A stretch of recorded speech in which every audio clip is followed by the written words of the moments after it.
got a chat. Okay. So tonight, we're going to have our introductions. We have a video presentation by Dr. Jane Bean Folks, who's not able to be with us here tonight, but she had a video presentation that she had shared for the Curriculum and Instruction Board of Ed Committee meeting last month. So we're going to share that and then talk about literacy next steps and highlights of the changes that are happening. And then we're going to hear from Don Gordon, who is about reading support in the classroom. And then we'll hear from B.B. Greenberg about evidence-based reading instruction. And then we'll probably have time for questions, and then we'll wrap up. So next slide, we're going to go with our introductions. Second. So we created a literacy subcommittee at the end of last school year, and we met, this subcommittee met throughout the summer. It's Crystal Braswell, Mary Broderick, myself, Allison Coleman, Susan Nasberg Abrams, and Christine Yoon. We also have our SEPAC executive board. Some of our members are here, not everybody. Vicki Bond, myself, Amanda Harris, Malia Herman, Will Meyer, Kelly Mortimer, and Lindsay Stone. Our special guests tonight are Don Gordon, who's a special education teacher for the first grade inclusion classroom at Clinton Elementary School, and B.B. Greenberg, who's a reading specialist who has taught evidence-based reading for many years and retired just recently from teaching, and she was also at Clinton Elementary School. So Zoila Correa is not able to be with us tonight because there is a Board of Ed meeting. When we scheduled this, the Board of Ed meeting was yesterday, but then they switched the schedule. So she was sorry she couldn't be here, but the Literacy Committee subcommittee met with her and Dr. Jane Bean Folks, who is the ELA supervisor, and we had a good conversation. We had a lot of questions, and we got some of them answered. It is definitely a work in progress in terms of what we're learning, and that's why we'll continue to work together to ask more questions and kind of follow up with Dr. Bean Folks and Ms. Correa on how things are going. We had suggested we do a co-host event with the district, but at this time it seemed like there are so many new things. They wanted the new things to kind of settle in before we have them come in and talk about how those things are going. So, all right, on to the next. All right, so let me see, hopefully this will work, our video presentation. It's about a little over 5 minutes. So let me just turn it on and we can watch this presentation here. Hello, my name is Dr. Jane Bean Folks. I'm the K-12 ELA supervisor for the South Orange and Maplewood School District. I'd like to share with you today an ELA update regarding our updated curriculum. So our curriculum updates began this summer. I've worked with the ELA team to revise the Teachers College Reading and Writing resources. So that means we are no longer tied to the Teachers College Reading and Writing as a professional development school, but we do have some of their resources that have been tweaked to meet the needs of our students. We've reviewed the pedagogy, and by that I mean how teachers go about their teaching to match differentiation, choice, autonomy, and goal setting that's essential for the best practices for instruction. I am meeting with K-3 faculty to support the transition into the resources that support the curriculum that is comprehensive. And by comprehensive, I mean it's not only looking at phonics, but it also looks at phonics as we move into reading. And this is an essential approach to literacy learning. So questions to ponder as we entered into this process. We questioned, do the resources enable teachers to implement a curriculum meeting state standards? Do the literacy curriculum materials best serve our district's culturally and linguistically diverse students? And we wanted to ensure that the literacy curriculum materials do not contribute to the inequities because of a narrow view of literacy. The results, we are looking at a phonics program that is and we're piloting it. It's called iReady Magnetic Readers. And we were careful to ensure that the reading and writing met the state standards, that it does not promote a one-size-fits-all approach in our resource, and that it meets the expectations for literacy. We also wanted to maintain an approach that fits all of our students, as well as ensuring the resources used reflect the diversity of our students. The pilot process. And I should mention that this pilot process is a cohort of K-3 teachers from across the district. The teachers have reviewed several resources against the essential characteristics. And the essential characteristics, I would just like to say, were developed from our meetings with Dr. Devin Kearns from the University of Connecticut, who helped us to think about what is essential when you're looking at a phonics resource. And those characteristics included having an OG approach, a scope and sequence, instructional materials, a teacher's manual, the various cards and charts and tools that teachers need, connected text. And by a connected text, I mean it's a short text that is decodable before moving into a decodable book. It had to meet the needs of ELLs. It is culturally responsive. It has progress monitoring, as well as end of unit assessments. It included the simple view and a comprehensive view of literacy. The resource characteristics had to be research-based, evidence-based, have been reported by EdReport, have in-person PD, as well as a homeschool connection. So this is what went into the process that enabled us to make the selection for the iReady magnetic readers. So in piloting the iReady magnetic readers, we've launched the pilot in August with a group of teachers and the professional developers. We had a teacher from just about every single grade, K-3, across the district present. The PD will now continue with an in-person visit in the fall and then in the spring. But in between, we have virtual supports through office visits, as well as an online self-paced content module. So that will support teachers' knowledge of phonemic awareness, phonological awareness, the concept of print that go along with all of these resources. And I should mention that the resources and the modules are also being prepared by TNPT, which is, they're also a part of the RAPID grant that the state of New Jersey has put together. So our work will be embedded professional development. So meaning that we're not pulling teachers out of classrooms.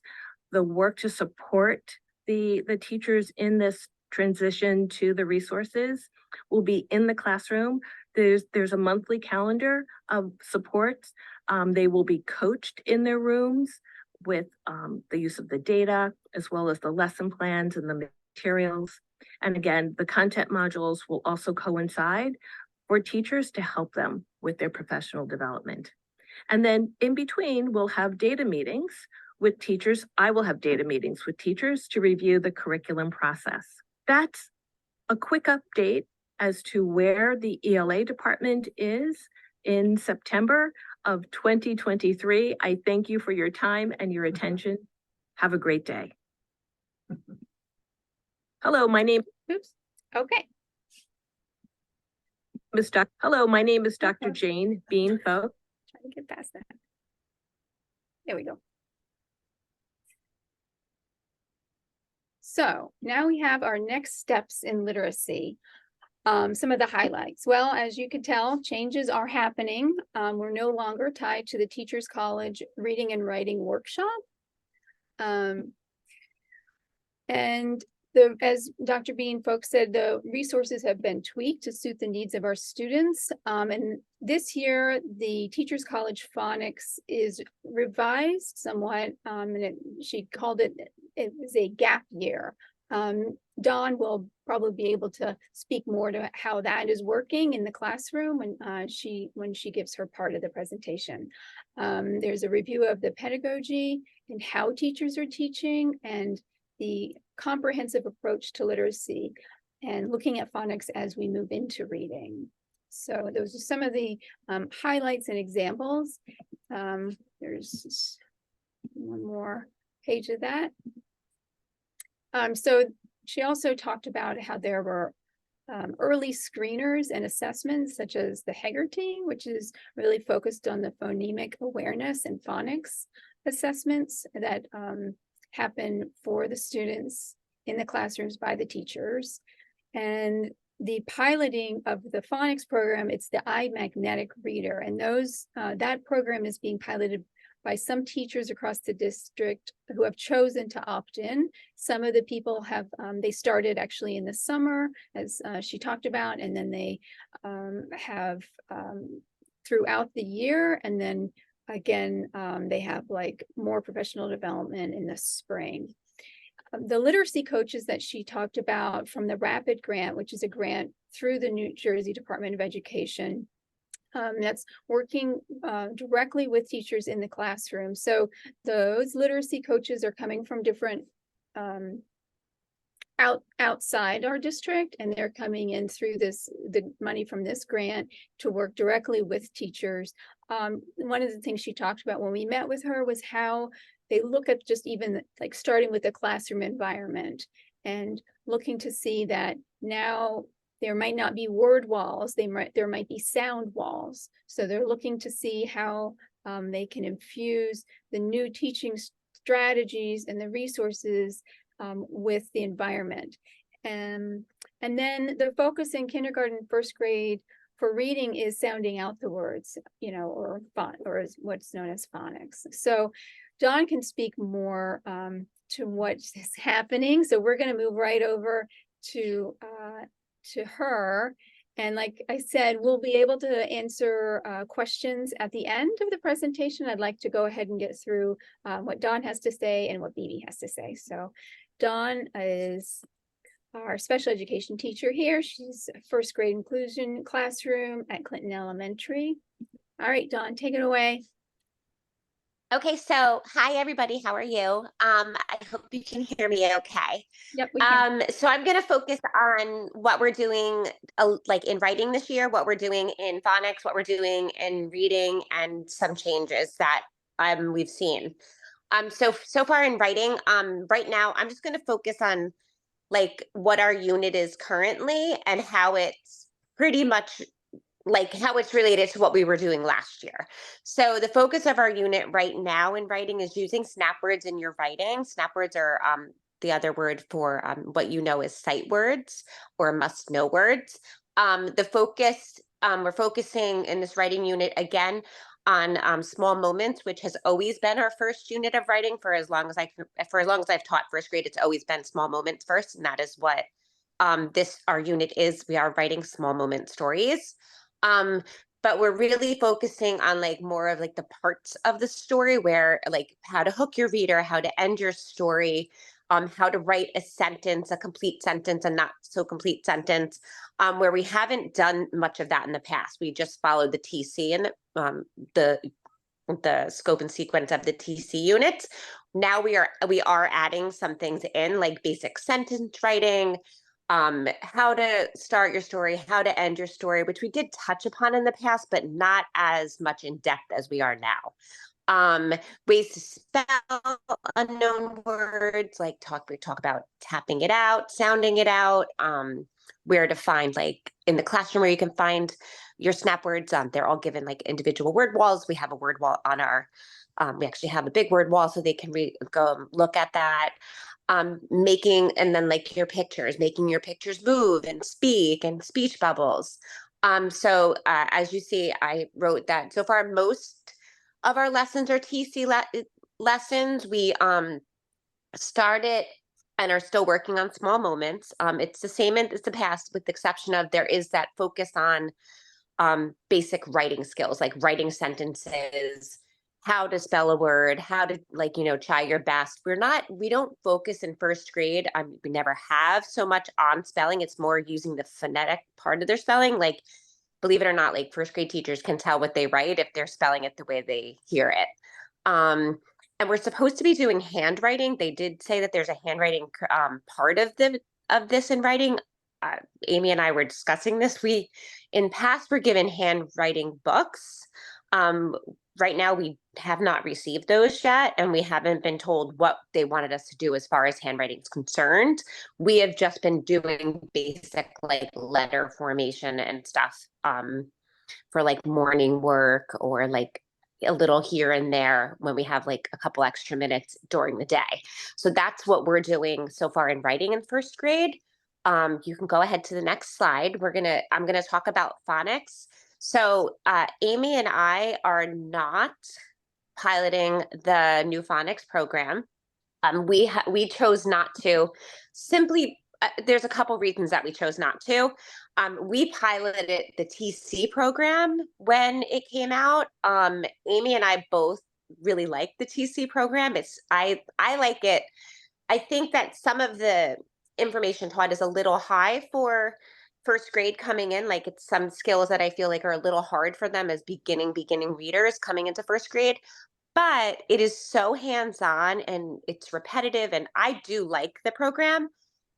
So we are using TC program in our classroom. It's the same as it was last year, but we're using a lot more flexibility. Like, for instance, this year, right now, like, we're doing what we call, which we've never done before, short vowel boot camp. So for 2 weeks, we're focusing on short vowel A, how to spell short vowel A words, like CVC words, how to tap them out, how to spell them, how, like, if you have the word cat and you change the k in cat to a bow, you make a new word. So if you can spell cat, you can spell bat. If you can spell bat, you can spell rat. And just basically talking, really going into depth with that, where in the past we've touched upon it, but not anything like as intense as we're doing right now. And we're also really focusing on the kindergarten snap words that they're supposed to know coming into first grade. So we're really focusing in on them, like how to spell them, how to read them, like memorizing them. So that we have not done in the past, which is new for this year. And we were just instructed like that's a great place to start.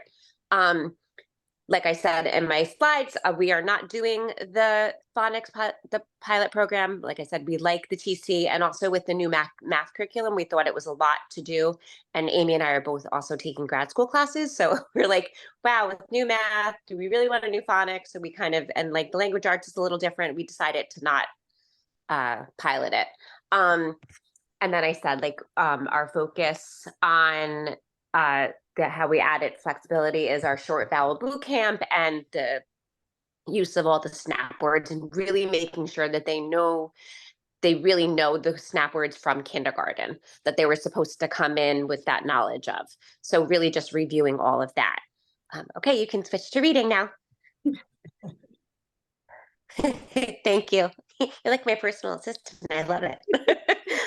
So reading, we are using a combo approach. We're using the old TC lessons. We're using like the best of those. And then we're using Jen Saravello's revised version of the Reading Strategies book. We have a digital copy of that. We do not have a hard copy. We were not given a hard copy of that. I actually have used that for years. I love that book. I'm using the old one. I made mini anchor charts for all of the lessons in that book. And so I have always used those with my struggling readers. So I think that is amazing that they're actually encouraging those to be used, and they're actually in some of our lessons. There's lots of flexibility. It's basically doing what our students need to be successful, focusing on the individual child and the needs of that child or that group of children. So if a group of kids really needs extra help on just basic sounding out of words, we can pull the small groups and really hone in on those skills rather than kind of like keep going along with their reading and hoping that eventually it picks up. The assessments for reading are still the TC running records. Those are still what's being used. We also have the STAR literacy, which is like a computer-based assessment. And then we have, oh gosh, I forget the actual name. Do I have it on here? We have another, we just did it. We just finished it. I forget the technical name. I'm sorry. I had it in my notes and I left that at school with my computer, which is why I can't share myself. But it's another reading assessment, and that assesses everything. Like that assesses like rhyming and segmenting words and syllables. So we're assessing that, and we're also really focusing on those things when teaching reading as well, where we did not do that in the past. Okay. Okay, last slide.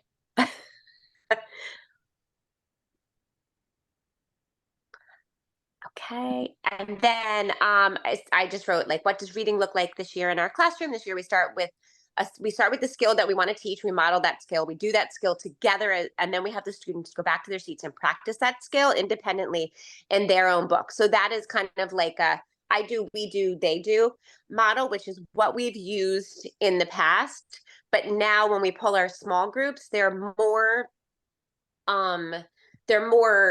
focused on what the individual children need. So like if 2 kids need basic snap word work, we're going to pull those 2 kids and do snap word work. And then like if another group needs rhyming practice, we're going to practice rhyming and teach them rhyming. So we're really focusing on what they need, and that's based off of those assessments that we just finished. Professional development, I just wrote, please ask all PD questions to Jane Bean folks. I haven't really heard much about PD or anything regarding that. For struggling readers, I suggest, which is what we go back to the basics, like go back to basics, letter sounds, putting letter sounds together, review them often, read. If you have struggling readers, honestly, like my son is in 7th grade. He is classified. He has a reading disability, and you do not I read to him. He's 13. He just turned 13 last Saturday. And I still read to him every single night before bed. I read to him. Like, can he read it? Absolutely, he can read it. But by that time at night, I really want him to enjoy what we're reading. And I know that he's worked hard all day, and reading to them reading to them is just as important. And then I wrote also focus on tapping out sounds, sounding out words. I also said like some fun ways for strugglers, which I tell we always say at back to school night, is to use everyday words. Like while driving in the car, be like, oh, like, that's Target. Like they know that that's Target, but when they see the word and associate it with Target, they know, and then they're reading. Like a stop sign to stop, they know that's a stop sign. So wow, look at you're reading. Just, you want to do it. And at the store, like, these are Cheerios. Oh my goodness, you just read Cheerios. Like they may just be recognizing the word or the box per se, but you want to give them that confidence, which makes them want to read. You really want to make it enjoyable. Watch TV with your captions on, put on their favorite show and just put the captions on, so they're just seeing the language with the show. Highlight words that they know, and like buddy read with them. So if you're reading and there's like 4 sight words on a page, or 2 sight words on a page, highlight those sight words and you read all the other words and they read those, so they are feeling confident while reading. And then I said, what should parents do if they're concerned? Talk to the teacher. Number one most important thing I think is don't compare to other readers. All kids develop that skill at different rates. Some do it really early, some take a bit longer. There's really no right or wrong time. It's when they're ready, they will read. And it is a little harder for some kids. So if you're concerned, do talk to your teacher, your child's teacher. Don't compare them to other readers and other kids in the class or their friends or siblings. You really want to keep it enjoyable and make it fun.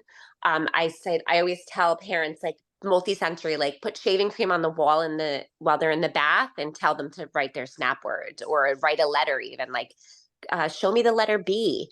Can you show me an uppercase B? Can you show me a lowercase b? Anything to make it fun. Use sidewalk chalk, sandpaper. And then my last little thing is how we support and modify. In my class, we help anyone who's struggling. Like, it doesn't matter if you have an IEP, it doesn't matter if you have a 504, it doesn't matter if you don't have a 504 and IEP. If you need assistance, you're going to get it in 1HG. We provide support in what they need. Some classified students may be getting assistance the same way a struggling reader is, or we may use a different approach for a struggling reader than we do for a classified student. It's just we're giving them what they need and doing what they need to be successful. Each learner and every person in this world is different. So our way of supporting them is different for each child. And we basically will try with every tool in our toolbox until we figure out what is the best approach for the child and what's going to make them most successful. And I think that that's it. Like, that's pretty much reading in a nutshell. Thank you, Dawn. You're welcome. I know I talk really fast. Fine. We'll have questions for you, but I'm going to have BB go. Yes. Okay. Perfect. Okay. Cool. All right. So I'm going to stop sharing because BB's going to have Yeah, I have it right here. you have your camera. All right. So I'm going to Yeah. stop sharing so you can All share. right, so I'm going to talk about the EBR program that is in every school from elementary school through middle school into high school. I'm going to see at least one EBR teacher in each school. And that EBR teacher is responsible for the phonics support of kids who have IEPs. So I'm going to start, though, with a little bit of history of EBR, then what it is, and then how an EBR teacher might deliver a lesson to a group of students. So the history of EBR is that I'm going to say about 10 years ago, there was I'm pretty sure it was Dr. Fakara, who was a superintendent or an intermediary superintendent who decided with the support of course, special ed and the gen ed upper management, that there needed to be some kind of phonics support for kids who were struggling with IEPs. I think at that time, it was phonics was mostly delivered through Words Their Way, which is more of a sorting activity, and it has been used up until, if not including this year, for just general phonics in the classroom. So he thought that some kind of phonics-based some kind of phonics-based approach should be offered. Ergo, evidence-based reading, EBR. EBR, or evidence-based reading, because it doesn't have to be one specific targeted phonics approach. It needed to be scientifically based. It needed to be one that had research which supported the way that phonics would be taught. And approaches such, I keep getting ready to say programs, but it's not a program, and I'll talk about that. So approaches such as Orton Gillingham, such as Wilson, for the younger kids, Foundations, Linda Mood Bell, all of those approaches address what now seems to be the big buzzword of science of reading. Scientifically researched ways that the brain is able to learn a difficult concept. And for this difficult concept, we're talking about sound symbol correspondences.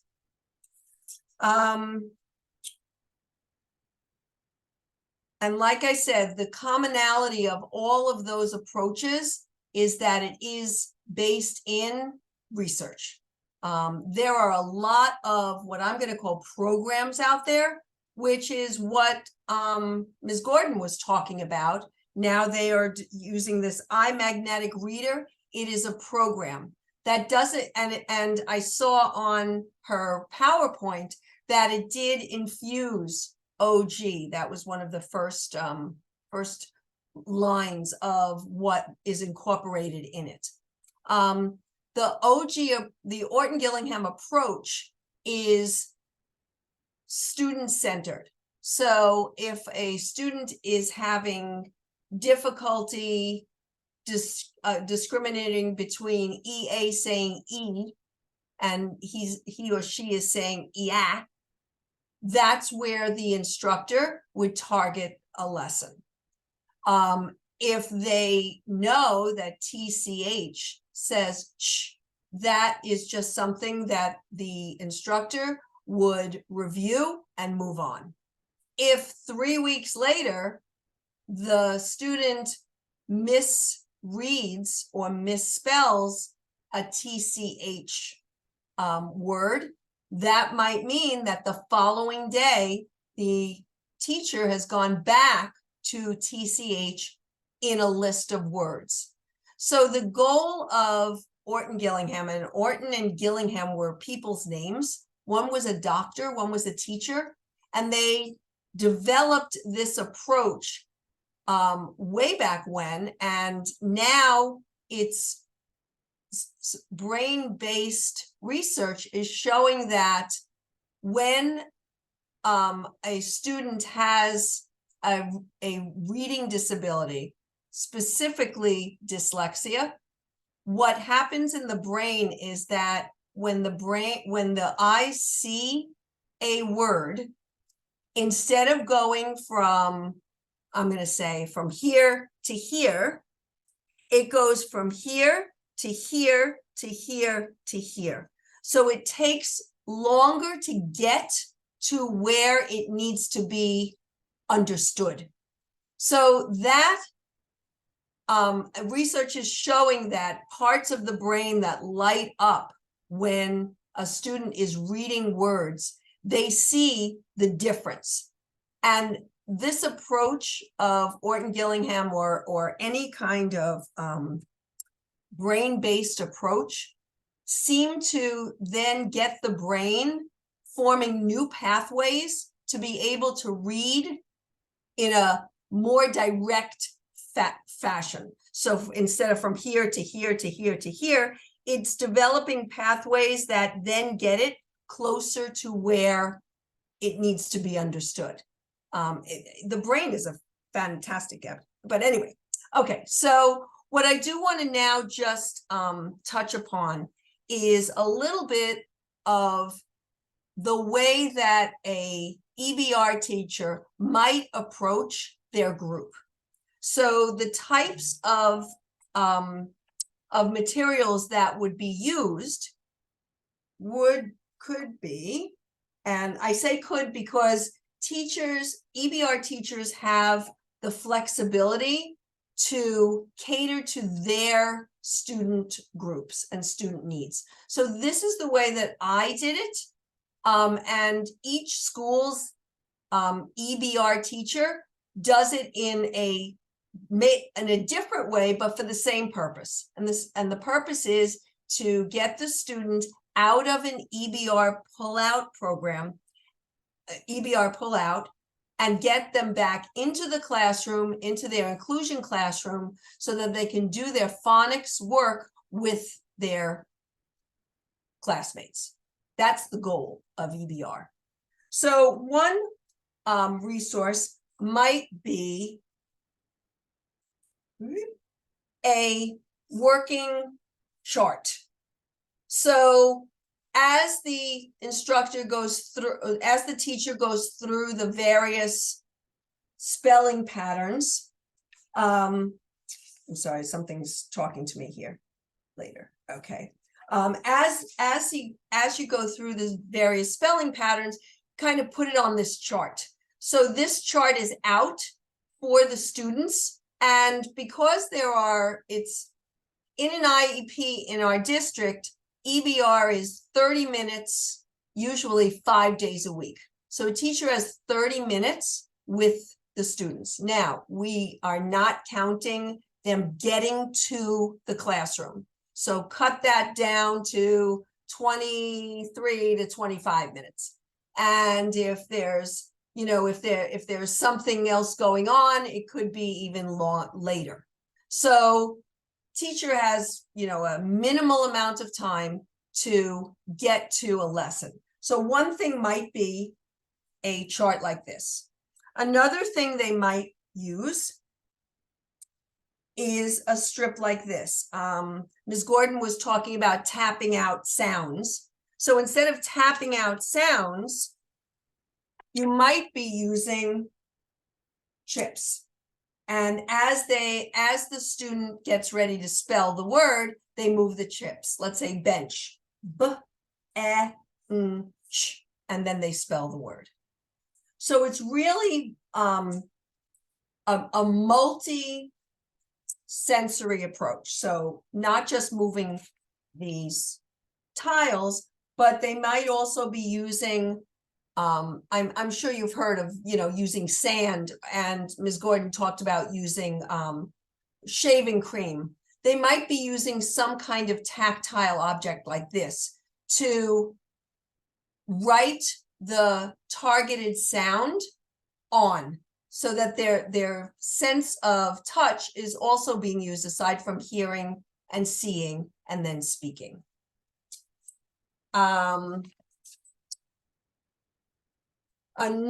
So then there's also, of course, this was my way that I would have a lesson plan. So these are a lot of activities, and not all, as you know, a half hour goes really fast when you have a group of 3 and 4 students. So I would check off the ones that I was using. So this would be my lesson plan, and I would write in what I was doing for that day. So for me, it was one day was reviewing and one day was new. Then the next day was reviewing with the new from the day before. And then the day after that was a new one. And on Fridays, I had game day. And game day had to do with some kind of some kind of word phonics game that I made up. Another thing would be getting some automaticity into students' abilities to read. So it might be a blending activity. So these are all put in front and the student reads them. Now these would be something that probably Ms. Gordon would use in 1st grade. But if we were talking about maybe a 5th grader, and already I had taught them TIV or SIV, I might use this to create words, and they would read these words.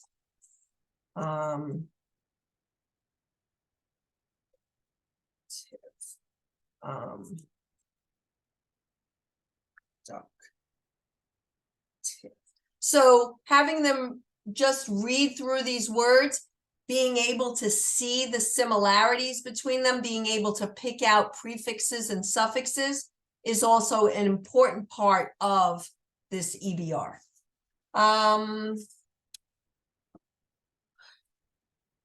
When we talk about phonics, I've used in classroom, and I use it now, this Equipped for Reading Success, which is only brain-based. So it doesn't have anything to do with reading. It has to do with moving sounds around in your mind. So for example, if this is the word bat, if we change the b to a k, the new word is cat. If we change the k to a the new word is rat, just like Ms. Gordon was talking about. Another way to do this is, okay, here's the word scold. Sorry, missing a piece. D. Now, if I take off the s what's the new word? Cold. So just moving those sounds around in your mind is another phonemic awareness activity. So when you looked at my lesson plan here, this phonemic awareness part of moving around sounds was the first thing we always started with. Card pack is going through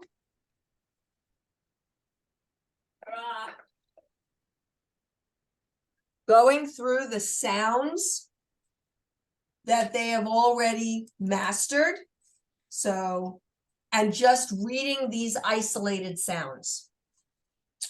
The word family sort would, or a just word family would be, like I had said, with the sieve and tiv and the these pieces. New learning, we got a book was very hard. I found very hard for everyone to read a book during my time. So, but of course on Fridays we had time for a game.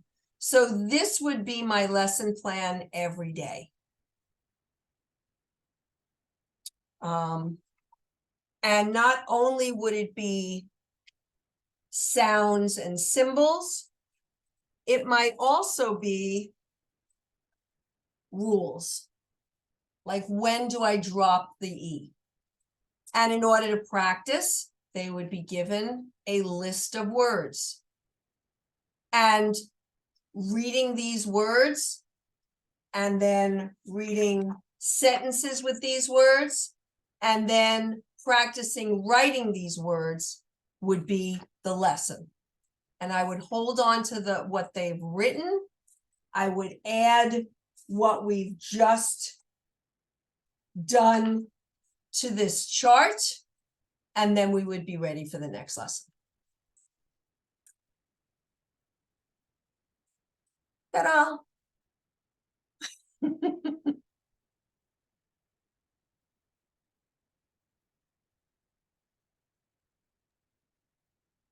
Great. Thank you, BB. Sure.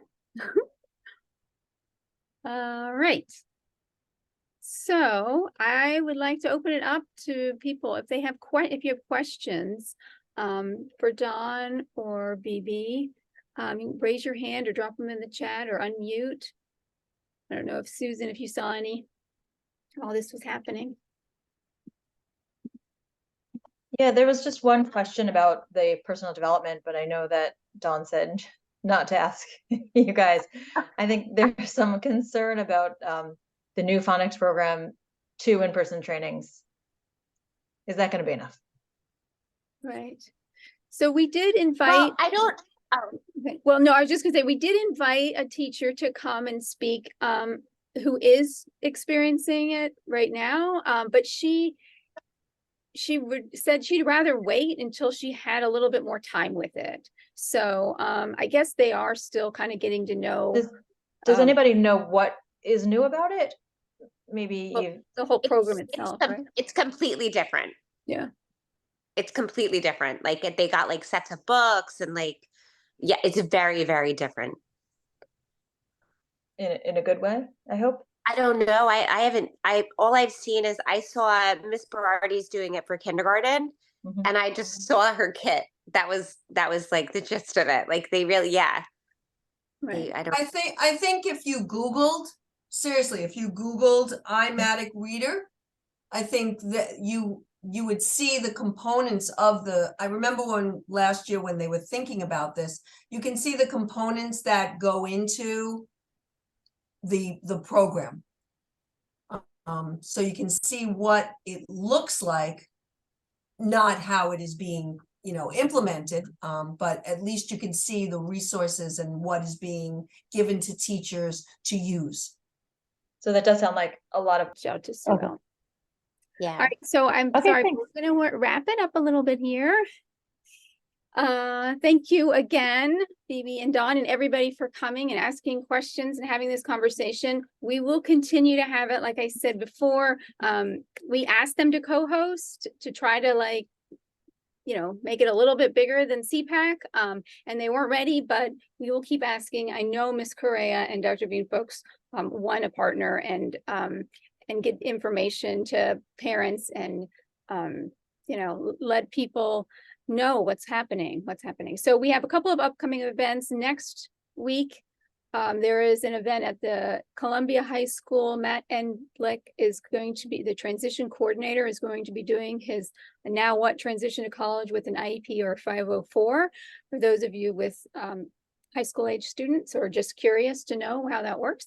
And then our next Cup Chats is going to be a conversation discussion based on Dr. Ross Green. Hopefully you got to hear him at the Parenting Center virtual event on Monday night. He's also written many books. So if you didn't get to see him, maybe you want to pick up a book. And we're going to have a talk about his work at our next Cup Chats in November 16th in the evening. That'll be over at the district meeting room. If you want to reach out to us, you can find us on our website or email us. We are around throughout the schools. We have special ed liaisons at every school, almost now, I think even at Montrose. Yay, we have somebody at the preschool partner sites. So all that information is on the website. Please sign in if you haven't yet. And thank you all for coming. And we'll see you next time, I hope. Thank you, Bibi and Dawn. Thank you. Thank you. Thank Good to see you you. both. Thank you for having us. Bye. Bye. Bye. Take Have a care. good Have a good night. night. Thank you. Thank you, everyone.